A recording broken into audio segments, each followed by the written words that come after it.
BFM Business, l'heure H, l'invité. Notre invité, c'est Bernard Monod. Il est responsable donc du programme économique du Front National. Merci d'être avec nous. Beaucoup de questions, parce que c'est vrai qu'on a besoin de clarification. On a l'impression quand même un peu au gré des urnes. Votre programme évolue, notamment sur l'euro, pas la sortie de l'euro. J'ai plusieurs fois interrogé Marine Le Pen là-dessus. C'est vrai que parfois on peut se demander où est peut-être la logique. C'est vous qui faites cette logique, Bernard Monod. Vous avez aussi Emmanuel Luchic qui viendra vous interroger sur le poids économique des régions, qu'est-ce qu'elles peuvent faire ou ne pas faire, et puis éventuellement discuter avec vous de votre programme économique. Alors, Bernard Monod, vous refusez le fait qu'effectivement ça a évolué, quand même notamment le principal point sur lequel ça a évolué, c'est sur sortir ou pas de l'euro. Quelle est la position officielle? Alors, je précise que j'ai devant moi tous les programmes du Front National et de Marine Le Pen.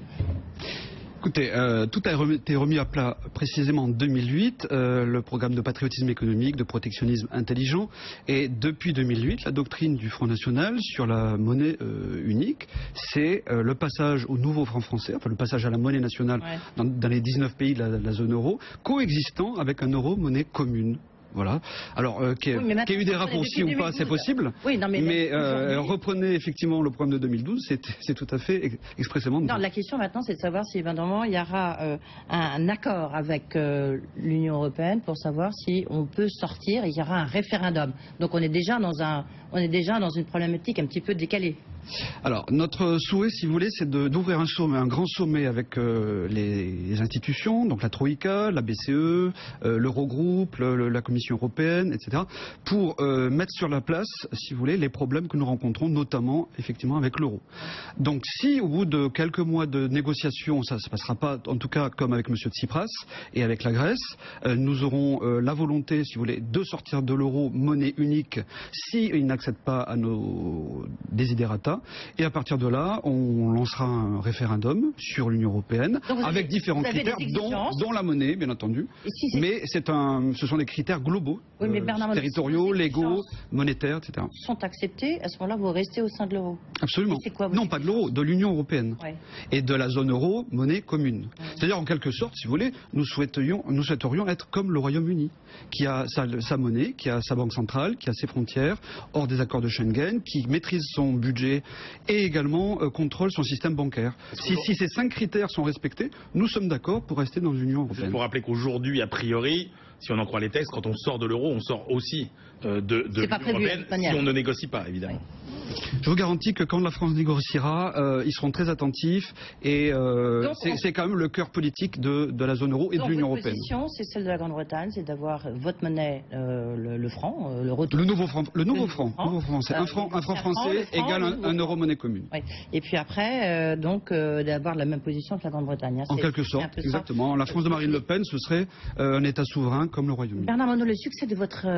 hier, on peut quand même parler du succès du Front National. Est-ce que vous, à votre avis, vous le devez à l'austérité, comme le disait Jean-Claude Mailly, secrétaire général de Force ouvrière sur notre antenne, et l'appauvrissement des Français? À l'inquiétude des Français de manière générale. L'austérité... Sur le plan économique, Sur l'austérité, moi je considère qu'on n'a pas encore subi l'austérité, elle est en train d'arriver. Comment dire, les conséquences du CICE, du plan de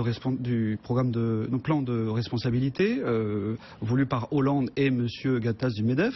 D'ailleurs, on attend toujours le million d'emplois de M. Gattaz, puisqu'il nous attaque, donc nous aussi on lui répond, qui commence aussi à respecter ses engagements.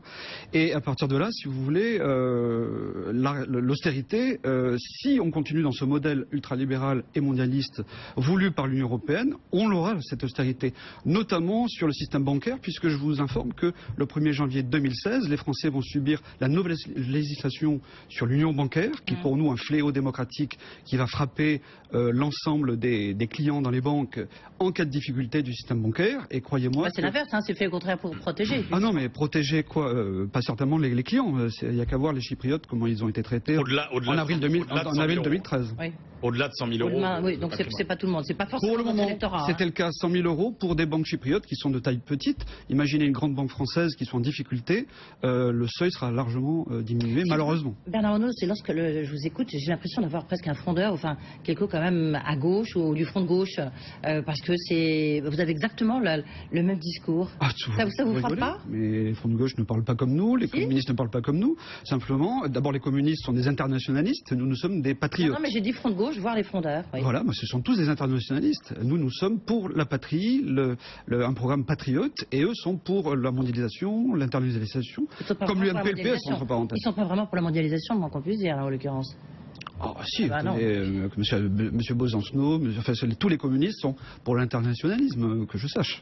C'est pas la même chose, si je connais mes classiques. La mondialisation. Oui, justement, si vous connaissez bien vos classiques, vous êtes un économiste. Oui, mais en fait, en attendant, ils ont un point commun, c'est qu'ils nient tous le rôle de la nation. Ouais. Nous sommes les seuls à défendre la nation, le rôle salvateur de la nation, des frontières nationales, et qui permettent de filtrer justement et d'éviter d'avoir du libre-échange qui aujourd'hui détruit l'économie nationale et qui fait grimper le chômage. Vous parlez aussi de la retraite à 60 ans, la question s'interroge aussi sur les 35 heures, mais là aussi c'est des questions qu'on peut très bien, même problématiques à gauche. Non, écoutez, la retraite à 60 ans, ça concerne une infime partie de la population et des salariés. Nous sommes en fait sur la retraite la retraite de manière générale pour les 40 annuités. 40 annuités pour avoir un taux plein et effectivement 40 annuités pour en débutant à 23 ans sa carrière, vous arrivez à 63 ans. Les 60 ans, c'est une minorité de la population active. D'un mot, on a l'impression, quand on vous entend parler d'économie, qu'il y a d'un côté les mondialistes, de l'autre les patriotistes. Il ne peut pas y avoir un entre-deux pour vous aujourd'hui en économie. Absolument, le vrai clivage, c'est ça. Pour vous, il n'y a pas de gauche-droite, il y a les mondialistes internationalistes et les patriotes qui défendent leur économie nationale. On vit en autarcie, quoi. On vit la pas France... Du tout. Pas du tout. Réguler des frontières, comment faisions-nous avant l'Union européenne et avant l'euro? Nous avions bien des frontières. La mondialisation, elle existait. Nous régulions grâce à notre système bancaire et avec des frontières physiques les flux de capitaux, de marchandises. En fait, quand on regarde, et de personnes avec l'immigration. Quand on regarde votre programme, alors vous allez me dire si je me trompe, mais interventionnisme de l'État quand même assez fort. Pas du tout. Attendez, si l'État est stratégie industrielle. Donnez-moi un exemple. Autorité de l'État. Stratégie industrielle. Vous voulez une stratégie industrielle définie par l'État. Sur les banques, vous voulez une séparation. Mais en quoi c'est interventionniste, monsieur Le Chypre? Attendez, vous voulez une stratégie défendre Alstom, c'est interventionniste. Oui, c'est interventionniste. L'État intervient. Non, c'est protecteur. Laissez-moi terminer. Vous voulez un monde dans lequel les salaires sont alignés sur l'inflation. Vous voulez un monde dans lequel la Banque de France imprime autant de billets qu'on veut et tout ça s'ajuste finalement. C'est ce qu'elle fait déjà. C'est ce qu'elle fait déjà avec non, parce qu'il y a les marchés. Ah, pas du tout. Ce que je veux dire, c'est que le monde auquel vous voulez revenir, c'est le monde des années 60, grosso modo. La France d'avant les grandes vagues d'immigration, voilà. Et moi, ce qui m'embête, c'est que dans ce monde-là, les échanges commerciaux pesaient très peu. C'était 6% du PIB, les exportations, comme les importations. Aujourd'hui, on est à quasiment 30%. C'était un monde dans lequel il y avait 10%, par exemple, seulement de la production automobile qui était faite à l'étranger. Aujourd'hui, c'est plus de 50%. Donc, moi, je conçois bien ce modèle. Ma question, c'est, on ne peut pas non plus changer le monde autour de nous, vous voyez. Et donc, sur l'internationalisation des capitaux, des échanges, etc. Justement, et sur l'État fort, je vais lire j'ai le programme devant moi, Bernard Monod. L'État fort, l'emploi, la réindustrialisation du pays, l'égalité entre les Français, l'aménagement du territoire, la vitalité des services publics en dépendent. Il faut le retour de l'État fort. C'est pas moi qui le dis, c'est... Oui, au sens large, bien entendu. Ouais. Mais en fait, on réarme le pays face à la concurrence mondiale, qui est totalement déloyale. Quand vous regardez aujourd'hui toutes les grandes puissances économiques mondiales devant la France, je vous rappelle quand même aux téléspectateurs que la France a reculé d'un rang depuis l'année dernière, puisque le Royaume-Uni est passé devant nous. Le Royaume-Uni est dans l'Union européenne et hors de la zone euro. Ils sont au capital de la BCE. Donc ils n'ont que les avantages, mais ils ont leur monnaie, leur banque centrale, leurs frontières. Mais il y a moins de services publics, vous voulez des services publics plus puissants. Absolument. Il y a moins d'État, vous voulez un État plus fort. Un système de protection sociale qui continue à survivre, parce que malheureusement, en gardant l'euro, les Français doivent savoir qu'ils devront abandonner leur système de protection sociale, les retraites, l'assurance chômage, la politique familiale, etc. Et ils devront l'abandonner s'ils conservent l'euro monnaie unique comme c'est le cas aujourd'hui. Combien a coûté la monnaie unique pour la sauver depuis 5 ans? 17 milliards d'euros par an. Depuis 5 ans, ça fait 70 milliards d'euros. Plus 455 milliards de cautions qui ont été données en garantie financière pour sauver le système bancaire, sauver l'euro, notamment les MESF, les FESF, etc. Il faut le savoir. Si on continue à s'aggraver dans la crise de l'euro et de la zone euro, comme on a vu cet été avec la Grèce, eh bien les cautions sont appelées en garantie. Est-ce que les Français sont prêts à payer encore plusieurs dizaines de milliards d'euros pour sauver l'euro monnaie unique? Vous répondez non, clairement, donc il faut sortir l'euro. Vous dites l'État fort qui impose son autorité aux féodalités locales. Féodalité locale, donc régionale, on est dans les régionales. ça se passera comment? Puisque là, en l'occurrence, vous allez éventuellement prendre le pouvoir dans 1, 2, 3 régions. Nous verrons dimanche prochain. Si vous voulez, les régions, c'est la consolidation au niveau national. 13 régions.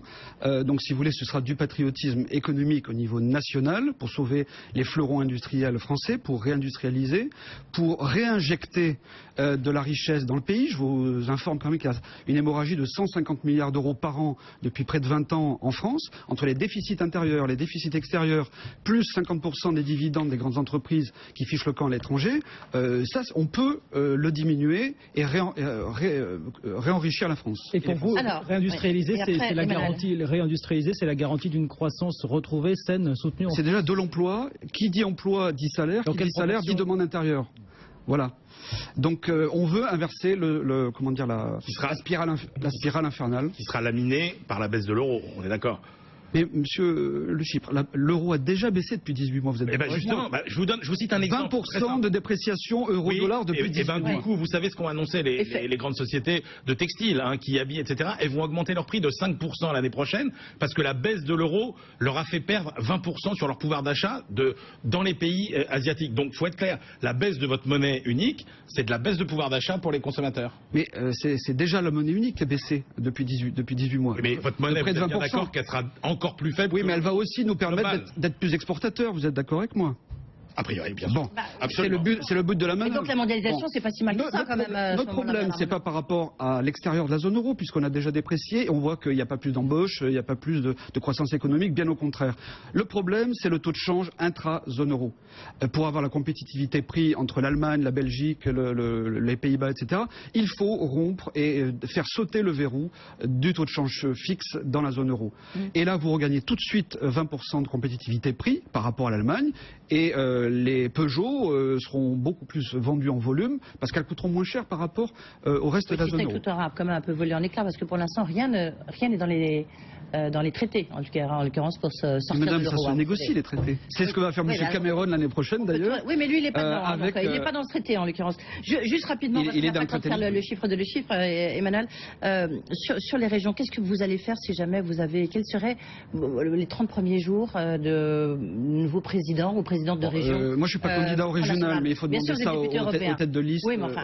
Bon, ils feront ce qui est dans le programme, c'est-à-dire mettre en place du développement économique, les transports, les lycées, la rénovation des lycées. Ils feront et puis effectivement privilégier les marchés publics régionaux aux entreprises publiques privées régionales. Oui, c'est déjà le banc par Picard. On a regardé, mais pas suffisamment. On le voit bien. Il n'y a pas grand-chose à gratter. Bon, écoutez, en tout cas, on renforcera cette dynamique-là et on privilégiera d'abord, et puis aussi au niveau de l'emploi. Quand vous avez les travailleurs détachés qui viennent de l'Europe de l'Est, qui viennent travailler sur des grands chantiers, on ne va pas donner de nom de champions français, mais si vous voulez, ce sont autant de travailleurs. Je vous rappelle quand même qu'on a 6 400 000 chômeurs aujourd'hui, réels, à l'heure où je vous parle. Oui, même à mon avis plus. Ce qui est drôle, c'est que lorsqu'on regarde, entre guillemets, lorsqu'on regarde l'Europe, c'est en politique étrangère chez vous, dans votre programme. Oui, parce que c'est hors de la France, forcément. Mais non, mais c'est intéressant. Déjà, la logique, c'est pas la politique étrangère. Nous raisonnons nation. Dans tout ce qui est à l'extérieur de la France, c'est la politique étrangère, les affaires étrangères. Bien sûr. Vous voyez encore beaucoup de questions. Vous reviendrez nous voir, Bernard Arnault. Ce qui n'empêche pas encore une réponse. Ce qui n'empêche pas de faire de la coopération internationale. Juste sur le SMIC, vous allez augmenter le SMIC ou pas? Non, on ne va pas augmenter le SMIC. On s'en à ce qui est au programme, c'est-à-dire de rehausser de 200 €, mais pris en charge, bien entendu, au niveau des charges salariales, ce qui ne pèsera pas du tout sur la compétitivité. Je rassure M. Gattaz et Mme Parizeau. Mais que vous financez bizarrement. Que l'on finance par une contribution sociale. Oui, mais alors, j'ai fait les comptes et ça boucle pas. On n'a pas le temps, mais vous allez effectivement, mais il y a les effets induits de la TVA, etc., qui viennent compléter pour atteindre les 19 milliards de mémoire de... Exactement. Voilà. Merci beaucoup Bernard Monod d'avoir été avec nous. Donc le programme, celui qu'on trouve, là c'est le bon, en l'occurrence. Pour 2012, mais il sera actualisé bien entendu au fur et à mesure. En 2016, on vous réserve des surprises. 2016, à partir de quand? 2016, début 2016? Oui, enfin non, mi-2016, oui, on fera des adaptations, des évolutions. Merci beaucoup d'avoir été avec nous. Donc député européen, Front National. Bernard Monod, à suivre Patrick Artus, servez le bras pour le rendez-vous du Cercle des économistes.